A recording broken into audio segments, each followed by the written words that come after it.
అధికారంలోకి రాగానే అమలు చేస్తామన్న హామీలను కాంగ్రెస్ సర్కార్ గాలికి వదిలేసిందని మాజీ మంత్రి హరీష్ రావు విమర్శించారు. హామీలు అమలు చేయాలని డిమాండ్ చేస్తుంటే ఎదురుదాడికి దిగుతున్నారని తెలిపారు. పాలన కంటే బీఆర్ఎస్ నేతలను తిట్టేందుకు అధిక సమయం కేటాయిస్తున్నారని హరీష్ రావు ఆరోపించారు. ఇవాళ వాళ్ళుగానే డేట్లు పెట్టినారు. ఫిబ్రవరి 1వ తేదీన గ్రూప్ 1 నోటిఫికేషన్ ఇస్తామని, డిసెంబర్ 9వ తేదీన 2 లక్షల రుణమాఫీ చేస్తామని, డిసెంబర్ నెలలోనే 4,000 రూపాయల పెన్షన్ ఇస్తామని, రాగానే వడ్లకు బోనస్ ఇస్తామని, ఇవాళ ఏ విషయాన్ని కూడా వాళ్ళు అమలు చేయలేకపోయినారు. ప్రజలకు ఇచ్చిన మాట నిలబెట్టుకోలేకపోయినారు. దాంతో ప్రజల్లో చర్చ జరుగుతూ ఉంది.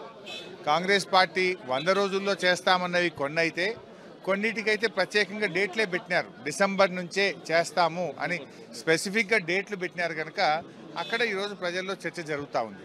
అందువల్ల మార్పు అనేటువంటిది ఇలా మొదలైంది. కాంగ్రెస్ పార్టీ వచ్చినాక ఏదైనా మార్పు అనేది వచ్చిందంటే 6 లక్షల మంది ఆటో కార్మికులను రోడ్డు మీదకి తెచ్చి నిన్నటి వరకు 20 మంది ఆటో డ్రైవర్లు ఆత్మహత్య చేసుకున్న పరిస్థితి.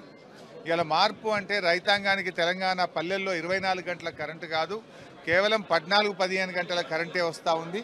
రోజుకు 4 సార్ల కరెంటు ట్రిప్ అవుతున్నటువంటి పరిస్థితి. అంటే కరెంటు విషయంలో మార్పు వచ్చింది ఈరోజు. అంటే కాంగ్రెస్ వచ్చిన తర్వాత నిజంగా ప్రజలకు జరిగిన మేలు కంటే కూడా ఇలా నష్టం జరుగుతూ ఉంది. వాళ్ళు ఎంతసేపు ఒక బూతులు మాట్లాడుతూ బుల్డోజ్ చేసే ప్రయత్నం చేస్తూ ఉన్నారు తప్ప న్యాయంగా ఒక పరిపాలన మీద దృష్టి పెట్టింది కానీ పాలన మీద ఆలోచించింది కానీ లేదు. అన్నీ మీరే చూస్తారు. అసెంబ్లీకి తప్పకుండా వస్తారు. ప్రజా జీవితంలో ఆయన ప్రజానాయకుడు, ఆయన ఒక ఉద్యమ నాయకుడు. ఆయన రానే రాదన్న తెలంగాణను 14 ఏళ్లు పోరాడి తెలంగాణ తెచ్చిన నాయకుడు.